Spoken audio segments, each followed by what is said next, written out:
Whis tells Goku that he needs a tiebreaker against Vegeta. Goku asks what he's talking about, and the angel explains that both he and the Saiyan Prince have almost equal power levels, but Vegeta's Ultra Ego has a slight advantage over UI, which is his maximum power that is infinite. Goku explains that Ultra Instinct is less risky and much more stable because it doesn't need to absorb damage to get stronger. Weichai says he's right, but that in a fight to the death, Goku probably wouldn't win against Vegeta Ultra Ego, and asks if he still wants to be the strongest of all or if their rivalry is finally over. Goku says of course not, and that he will never give up. The angel is pleased to hear this and proud of his disciple, saying that he expected nothing less from a possible future angel. Goku tells Whis not to exaggerate because that's not really his style, and asks the angel what tiebreaker criterion he's talking about. At that moment, Whis says he'll make Goku's tail grow so he can unleash the legendary white monkey, which easily surpasses the powers of Broly and maybe even Black Frieza. Goku had no idea, but this was his last training session with Whis. The Saiyans continued their training on Beerus' planet. Everything seemed peaceful until Mai appeared from the future. Everyone was surprised and asked what she was doing there. She replied that the future was ruined, the god of destruction and the angel of that era had disappeared, and the universe was under the dominion of the tyrant Frieza. Beerus woke up instantly and was furious to hear this. He asked how Frieza dared, and the East Kaioshin appeared, saying that he only succeeded because he unfortunately killed the Kaishins in the future. This further enraged the god of destruction, who asked where Trunks was when this happened, and she replied that Frieza killed him too. Vegeta became furious and told Goku that it was all his fault for wanting to bring the damned Frieza to the Tournament of Power and resurrect him. Goku told Vegeta and Beerus to calm down, as they would resolve this. Whis asks how, since they currently don't have enough power to stop Frieza. Goku says he'll go to the palace of the great Zeno.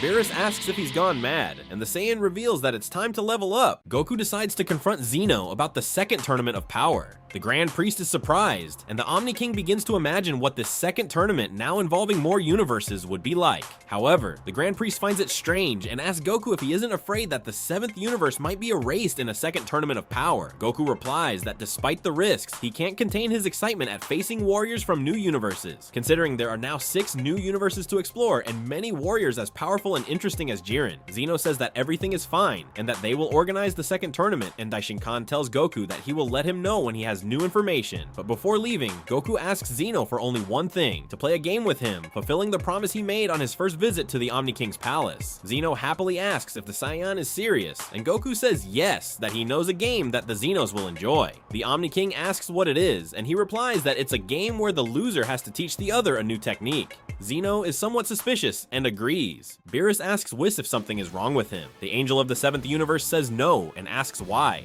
The god of destruction replies that lately he feels Whis has been acting strangely towards him, distant and avoiding him.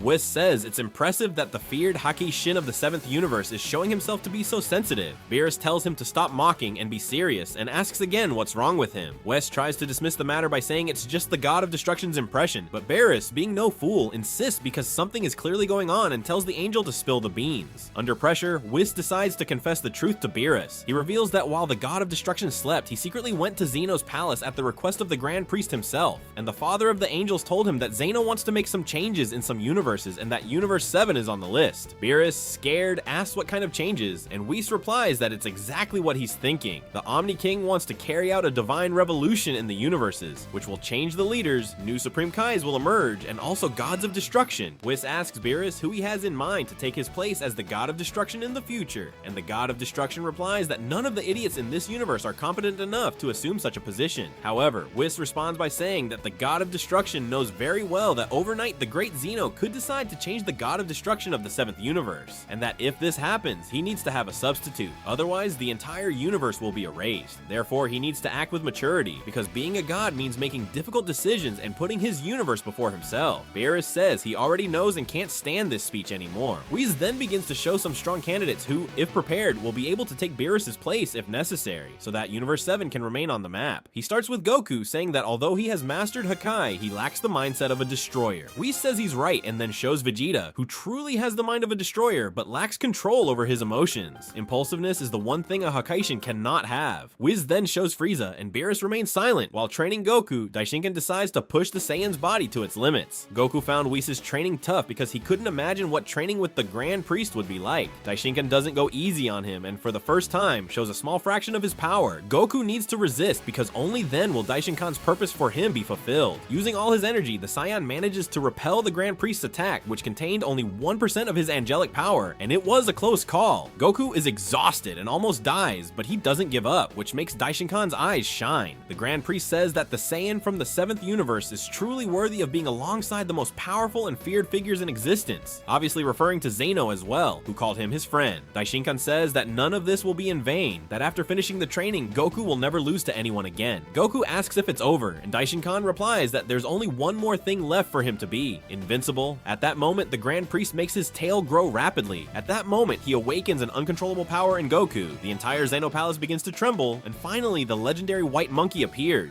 Daishinkan had never seen anything like it. After Goku mastered the perfect Uzuru form, everyone in Xeno's palace was impressed. The Omni King, who was always playful and silly, for the first time showed seriousness and even fear. His guards couldn't even move with such a presence, which shook the entire palace. Daishinkan tells them to remain calm because this is not yet all of Goku's power and orders them to observe. At that moment, the Saiyan undergoes a transformation. The Grand Priest says that the plan was a success and transports Goku back to Earth, stating that now he is ready to face Black Frieza. Sidra calls Frieza seeking revenge against Beerus for their elimination by the 7th universe in the Tournament of Power. Frieza sees an opportunity to take advantage of this and asks the God of Destruction of the 9th universe if he hasn't learned his lesson yet. Sidra replies that he knows what Frieza wants: to reign above Zeno, and that he can help him achieve this. The Emperor of the Universe asks how, and the God of Destruction replies that to do so, he will first have to clear the path by eliminating a good portion of the existing gods of destruction. But unfortunately, he is not yet at the level for that. However, he knows a way to kill the gods without having to confront them directly. Frieza is surprised and asks how. Sidra says that first they need to make a deal, and Frieza asks what kind of deal that is. Sidra replies saying that Frieza can eliminate all the gods of destruction, except him, and in exchange, he will order his angel to take him to Zeno. Frieza says the deal is done, and when Sidra was about to reveal how to kill the gods, Beerus and Whis appear, and Frieza tells him to call back later and hangs up on the God of Destruction. Daishinkan warns Zeno that someone is approaching his palace. Zeno says he noticed and that it's not just one person. The Grand Priest confirms this, stating that there are several evil presences, but one in particular is very strong and that they should prepare. Zeno orders him to stand guard at the gate, and his guards take their positions. Upon reaching the gate, Daishinkan notices that the one approaching is Frieza, a member of Team 7 from the Tournament of Power. He sees the Emperor of Evil with his giant army in a spaceship. One of his soldiers asks where they are going, and Frieza replies that they are heading towards the most dangerous being in the universe. The soldier is surprised and says that there is no one more powerful than the great Frieza. The Emperor of the Universe responds that there is, but none of the vermin on the ship have had the honor of meeting him, and that he is capable of erasing entire universes with a snap of his fingers. He says he can't believe someone like that exists, and asks how Frieza will get to him, and Frieza reveals that when he struck Goku, he stole from his pocket the button that will put him face to face with Zeno and will not give his guards time to react. Frieza discovers that Goku went to train at Zeno's palace through a device he implanted in the Saiyan during their last encounter to monitor him. The Emperor of the 7th universe overheard a conversation between him and the leaders of the 7th universe, where he said that training with the angel Whis was ineffective, and that he needed to increase his level. He also heard the angel of the 7th universe say that he would take the Saiyan to Daishinkan to see what they could do. Upon arriving there, Grand Priest gave Goku new clothes, causing the monitoring device to disappear. Therefore, he will no longer know what the Saiyan's next step is. Frieza is furious about this, and one of his subordinates tells him to calm down, saying it shouldn't be that serious. Frieza tells him to shut up, saying that he has no idea of Zeno and Daishinkan level, and that if Goku trains with them, it will be much more difficult to conquer all the universes. The subordinate flatters Frieza, saying that his power surpasses anyone's, and Frieza replies that although he surpassed the Saiyans with his black form, he is still far from Omni King level. The Emperor becomes so frustrated upon hearing this that he begins to cry.